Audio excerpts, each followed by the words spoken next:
Take a moment and ask yourself, what is it that truly guides your actions? What invisible force pulls the strings behind your choices? Is it pleasure, that rush of dopamine when something feels good, food, sex, entertainment? Or is it recognition and honor, the praise of others, the prestige of being seen as important, admired? Or maybe there's something deeper in you, a faint but persistent yearning for wisdom, a desire to understand, to make sense of the world, to live with purpose instead of drifting. We live in a world flooded with distractions. We're constantly swiping, clicking, and scrolling after the next dopamine hit. Everyone seems to be racing towards something, but few seem to ask themselves if these things will fulfill us. It's easy to chase what's shiny, what's loud, what's popular, but rarely do we stop and ask, why am I doing any of this? Where is this taking me? Over 2,000 years ago, Plato offered us a profound alternative, a vision of love not as something passive that happens to us, but as an active, disciplined pursuit, an ascent of the soul. He gave us a map not only of romance, but of the entire human condition. This map doesn't rely on fleeting pleasure or external validation. Instead, it's grounded in the careful cultivation of truth, the perception of inner and outer beauty, and the transformation of character. For Plato, love is not merely a feeling. It is a form of philosophical orientation, a disposition toward higher realities. In his famous dialogue, The Symposium, Plato presents a range of perspectives on love. But the dialogue reaches its peak in the speech of Diotima, who introduces the idea of the ladder of love, a metaphysical path that begins in physical attraction and culminates in the contemplation of eternal beauty. Climbing this ladder is not just about improving one's relationships, it's about becoming a different kind of person. Love, in its highest form, orients the soul towards the divine. In describing Diotima's ladder, Socrates moves everyone in the room toward a vision of love that transcends the physical, a love that seeks the eternal form of beauty, beyond any one body or face. Yet, just as this lofty philosophical ascent concludes, Plato delivers a stunning and deeply ironic twist. The door bursts open, and in staggers Alcibiades, drunk and disheveled, crowned with ivy and staggering under the weight of his own desires. Alcibiades, a man known throughout Athens for his striking physical beauty, his military prowess, and his reputation for charm and ambition, has not come to praise Diotima's vision. Instead, he confesses his tortured vision with none other than Socrates. Here, the dialogue takes a turn from abstraction to flesh and blood. Alcibiades is in love with Socrates, not in the idealized, disembodied way Diotima describes, but in the raw, desperate way of someone infatuated and rejected. He admits he has tried to seduce Socrates, even laying beside him at night, only to be met with complete indifference. And yet, Alcibiades can't let go.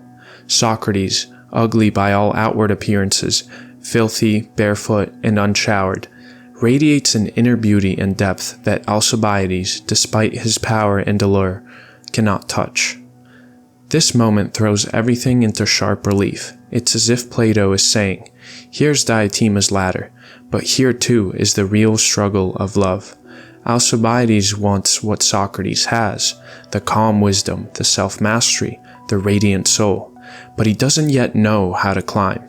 His beauty and status are silver and bronze, but he yearns for gold. And this, Alcibiades, is not just a foil to Socrates, he is us, torn between the pull of desire and the promise of transformation. In Plato's Republic, Socrates introduces the myth of the metals. According to this tale, each person is born with a particular kind of metal in their soul, bronze, silver, or gold.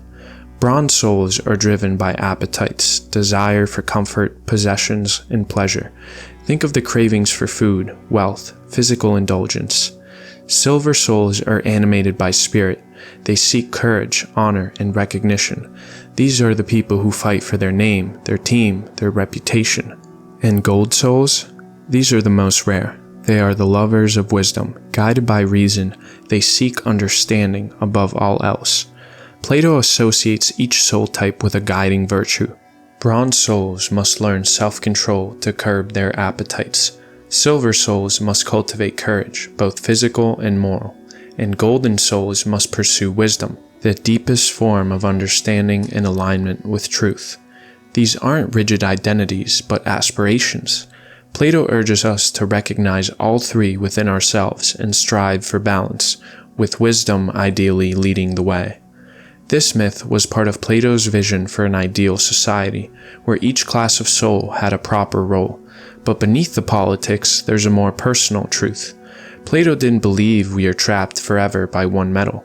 He saw these elements within us all. Each person contains bronze, silver, and gold. The question is, which one leads?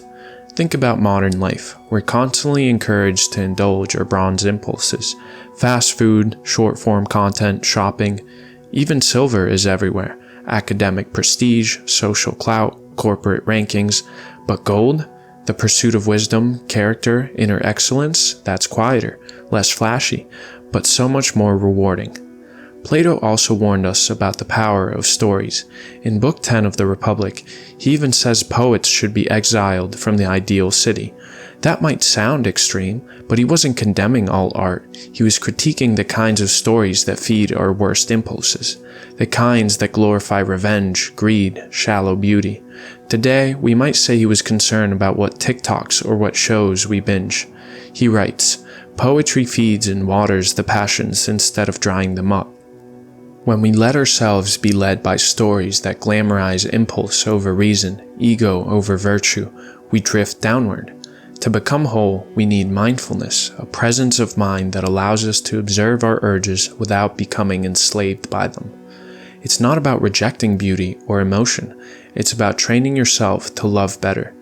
And this goes back to the symposium. Here, Diotima teaches Socrates what love, eros, really is. Love, she says, is a ladder the soul must climb if it wants to reach the divine.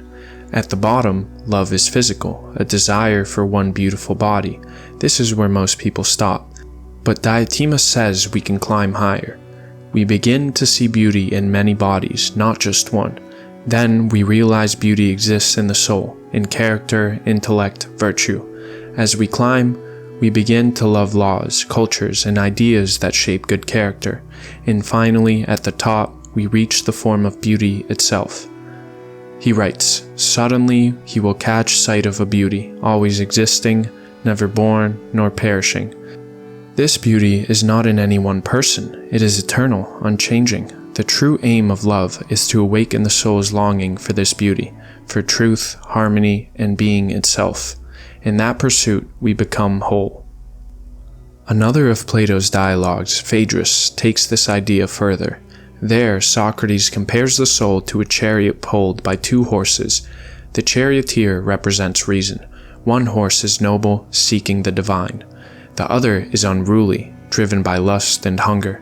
Both horses pull hard, one upward toward the beautiful and eternal, the other downward toward obsession and short-term gratification. This internal struggle can either elevate us or shatter us.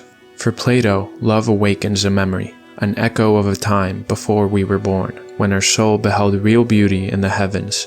That's why love feels so powerful. It isn't just biological, it's metaphysical. Socrates calls this love a divine madness.